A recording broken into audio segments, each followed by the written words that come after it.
Salut à tous, j'espère que vous allez bien. Aujourd'hui, je vous retrouve dans cette vidéo pour vous parler d'un sujet qui est quand même euh, assez tabou, je trouve.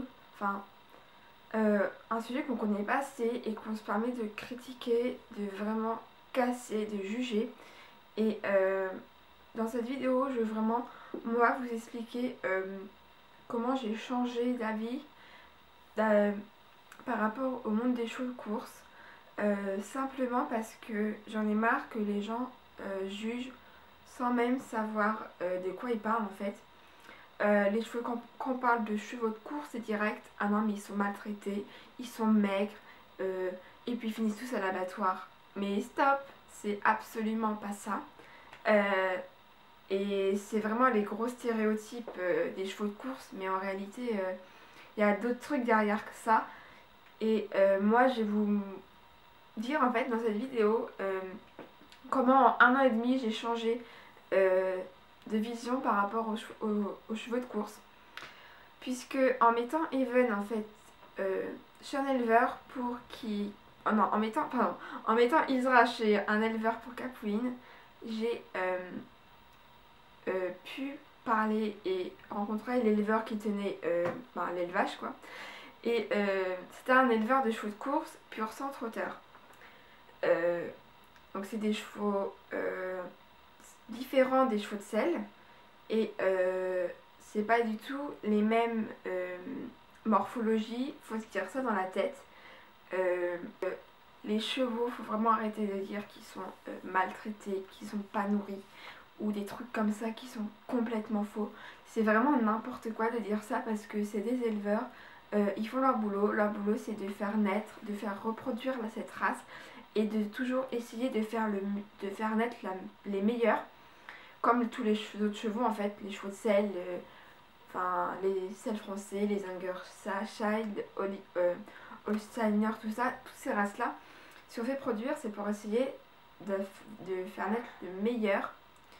Et c'est exactement la même chose pour les chevaux de course, pur sang et trotteur. Les éleveurs de chevaux de course, eux, ils veulent qu'une chose, c'est faire naître les meilleurs poulains, les meilleurs produits, ceux qui pourront gagner toutes les courses. Alors oui, les chevaux de course, ils valent très cher et faut arrêter de dire qu'on s'en occupe pas parce qu'ils valent très cher et un cheval qui vaut très cher, il est archi chouchouté, il est hyper bien soigné. Euh, Même moi, j'ai vu les poulinières, les poulains qu'il a, c'est vraiment ses bébés quoi. Même s'ils sont pas tous à lui, ils sont hyper bien soignés.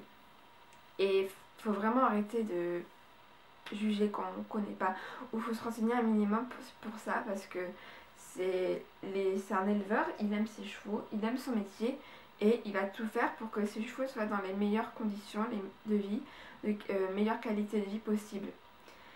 Ensuite, le débourrage. Alors là, 2 ans, non mais n'importe quoi et tout. Alors oui, ça a 2 ans, mais ils ont leur retraite vers 10 ans, je crois. Et c'est pas comme certains chevaux de club qui, eux, sont montés de 3 ans à 30 ans à faire du club. Faut un peu. Limite, moi je préfère ça que les chevaux de club qui, limite, ils vont mourir en ayant le cavalier sur le dos, quoi. Donc là, ils sont montés à 2 ans, ils arrêtent à 2 ans, même certains c'est plus tard, faut arrêter aussi de dire que c'est tous à 2 ans. Quand certains sont pas aptes morphologiquement à pouvoir porter 60 kilos sur leur dos, ils font pas les premières courses à 2 ans. Ils attendent un peu aussi. Ça aussi, c'est tous dans le même panier, alors que non, ça dépend vraiment des chevaux. Et concernant les courses, voilà, quand je répète, les chevaux sont vraiment chouchoutés. Même si plus tard, ils gagneront absolument rien et qu'ils seront nuls en course, ils ont le droit aux mêmes soins lors de leur entraînement. Ils ont le droit aux mêmes soins que ceux qui valent cher. Enfin, donc non, ils ne font pas tous des courses à 2 ans, je répète, ça dépend de comment l'entraîneur trouve le cheval, s'il le sent prêt ou pas. Ils sont montés à 2 ans, mais ils ont leur retraite vers 9-10 ans. Je ne sais pas exactement. et pas plus mal on va dire de retraite à 10 ans. Ensuite les bonnes juments elles font poulinière et et ceux qui sont encore entiers font étalon. Parce que des vrais bons étalons en faux de course, il n'y en a pas tant que ça. D'après ce que j'ai pu entendre, il n'y en a pas tellement. Et de vrais bons étalons qui sont qualiteux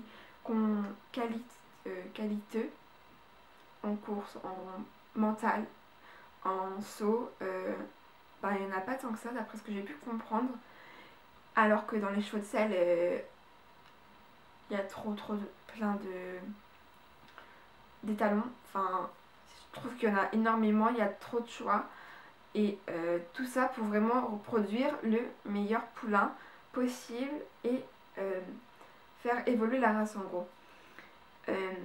Donc après aussi je voulais parler de la boucherie, qui finissent tous à la boucherie. Ils sont nuls les bains et tout à la boucherie. Non. Non, non, non, non. Il y a beaucoup de clubs qui ont des pur sang ou des trotteurs en tant que réformés. Il y a aussi beaucoup de propriétaires, s'il n'y avait pas eu des associations ou des gens qui vendaient des pur sang et trotteurs, ils n'auraient jamais pu avoir leur cheval, car ils sont vendus moins cher que les autres chevaux. Et il y a beaucoup de gens qui ont pu avoir leur premier cheval en achetant un trotteur ou un pur sang. Et voilà quoi, ça reste des chevaux très bien dans leurs traits, très bien dans leur tête, je trouve.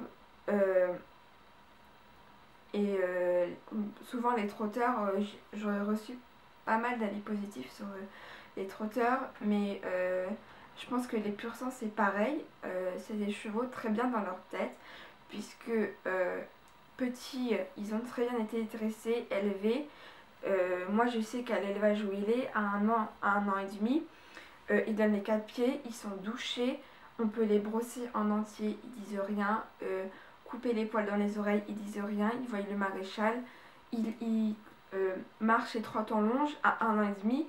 Je pense que dans les chevaux de selle, c'est pas tous comme ça.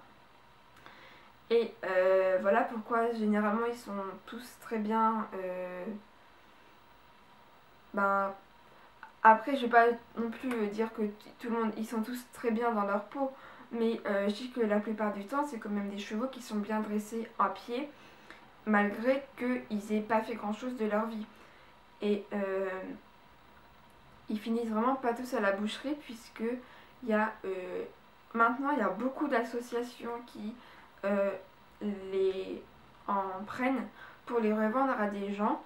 Et voilà, ça évite vraiment qu'ils partent à la boucherie. Mais il faut se dire qu'il y a certains éleveurs qui ont vraiment pas le choix d'envoyer leurs chevaux à la boucherie. Ça leur fait pas plaisir, ils sont pas le sourire comme ça, ah trop bien, je vois mes chevaux à la boucherie. Non, mais un cheval c'est de l'argent, c'est du temps. Et il y a certains éleveurs qui n'ont pas l'espace et l'argent pour pouvoir garder leurs chevaux indéfiniment, surtout s'ils rapportent rien. Et c'est vraiment pas tous les éleveurs, puisque moi là je vois où était Isra, il garde ses vieilles poulinières, ces poulinières qui ont plus de 20 ans et qui ne fait plus remplir puisqu'il y a trop de risques. Et ben il les garde puisqu'il a la place pour les donner une retraite tranquille. Mais il m'expliquait l'éleveur que ils n'ont pas tous énormément de place en herbage, et que les chevaux en box, et ben ça coûte de l'argent quand même quoi, alors qu'en herbe, quand ils sont en pâture, ça coûte moins d'argent on va dire. Et voilà, c'est vraiment arrêter de dire qu'ils vont tous à l'abattoir, parce que c'est pas vrai. Et non, ils finissent pas tous mal, ou les éleveurs sont heureux de les emmener en abattoir. Il y a des éleveurs vraiment qui aiment leur boulot, qui aiment ce qu'ils font. Moi je vois où était Isra, il adore son boulot, mais il est vraiment fan de ses chevaux. Il monte pas du tout à cheval, mais il aime, et c'est vraiment quelque chose que moi j'aime, il monte pas à cheval, il aime les chevaux et pas l'équitation. Et quand t'es éleveur, je pense que c'est primordial d'aimer les chevaux parce que et de pas aimer que monter à cheval parce que tu passes vraiment ta vie dans les chevaux et voilà quoi. Moi c'est vraiment quelque chose que je trouve chez quelqu'un d'aimer les chevaux et pas l'équitation. C'est c'est très rare maintenant en fait, je trouve, de trouver quelqu'un comme ça. Alors, je voulais aussi évoquer le sujet sur tout ce qui est light, jockey, où tout le monde, le travail qu'il y a autour des courses, c'est vraiment énorme. Il y a énormément de gens qui travaillent là-dedans. Light, jockey, entraîneur, éleveur, tout ça c'est des gens, c'est des métiers, c'est de l'argent et les courses représentent vraiment beaucoup de métiers dans les chevaux.